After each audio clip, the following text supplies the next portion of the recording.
Bonjour à tous et bienvenue sur boursicoté.com pour cette nouvelle analyse technique du CAC 40 en clôture avec une séance qui n'a pas donné grand chose puisqu'après une ouverture quasiment sur les niveaux de clôture de la semaine dernière, on a marqué ici cette bougie totalement hésitante en quasi doji parfait où le niveau de clôture et d'ouverture sont assez similaires. Et donc au terme de cette séance très hésitante, le CAC 40 perd donc quelques points et clôture à 7589,96, moins 0,03% par rapport à la clôture de la séance précédente.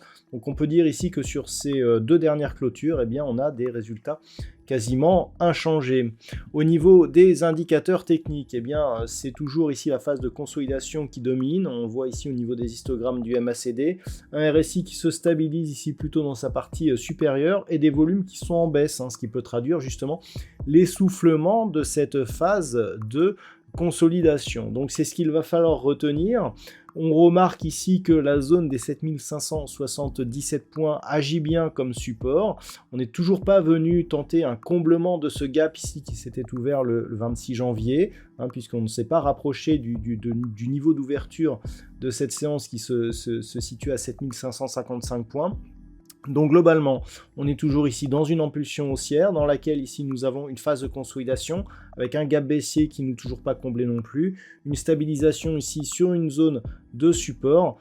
Tant que l'on est dans cette configuration, on peut continuer à regarder vers le haut avec un déclencheur ici en cas de rupture de la zone des 7645 points.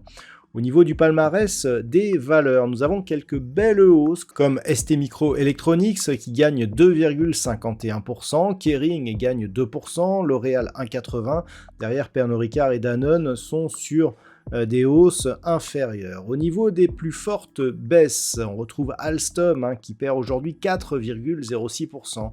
ArcelorMittal perd 2,63%, Air Liquide 2,01%. Derrière Société Générale et Saint-Gobain sont sur des pertes moindres.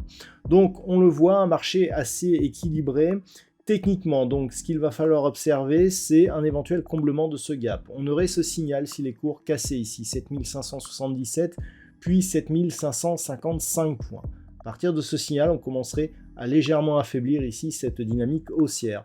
On le voit, la moyenne mobile 20 exponentielle va converger ici vers la zone des 7532 et vers une zone qui provoquerait, en cas de contact, un comblement partiel de ce gap. Donc on serait toujours sur une dynamique haussière. Par contre, sur rupture ici des 7532, de la moyenne mobile, comblement un peu plus profond du gap, là on commencerait nettement à dégrader les perspectives de la dynamique haussière, surtout tant que ce gap ici n'est pas comblé. Et donc clairement on viendrait, en revenant fermer éventuellement ce gap ici à 7455 points, là on commencerait à nettement dégrader la dynamique, voire même à pouvoir partir sur une phase de retournement si on venait à casser ici par exemple 7380 points. Mais globalement, tant que l'on est au-dessus des 7577, ça reste positif. Je parlais de déclencheur tout à l'heure, tout simplement parce que c'est le plus haut ici de cette bougie que nous avons eu vendredi qu'il faudrait casser pour relancer la dynamique, repasser au-delà de cette zone des 7645 pour espérer venir chercher un nouveau plus haut historique au-delà des 7700 points sur l'indice parisien. Voilà donc ce que l'on peut dire sur l'analyse technique de cette configuration pour ce soir. En termes de statistiques, on commence à avoir un nombre d'occurrences un peu plus important, notamment, en fait ce que l'on a, c'est que à partir de l'ouverture de demain, on pourrait connaître un rebond technique assez limité pour repartir en phase de consolidation beaucoup plus dynamique en fin de cette semaine. C'est-à-dire qu'on repartira en consolidation en fin de cette semaine sur une consolidation potentiellement assez forte, suivie d'un rebond en début de semaine prochaine pour repartir la semaine suivante eh bien, sur une phase de baisse. Donc globalement, ça reste baissier avec un potentiel quand même assez important.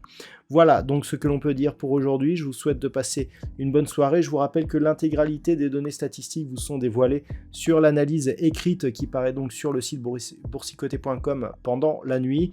Je vous souhaite donc de passer une bonne soirée. On se retrouve dès demain pour d'autres analyses techniques, toujours sur le site boursicoté.com.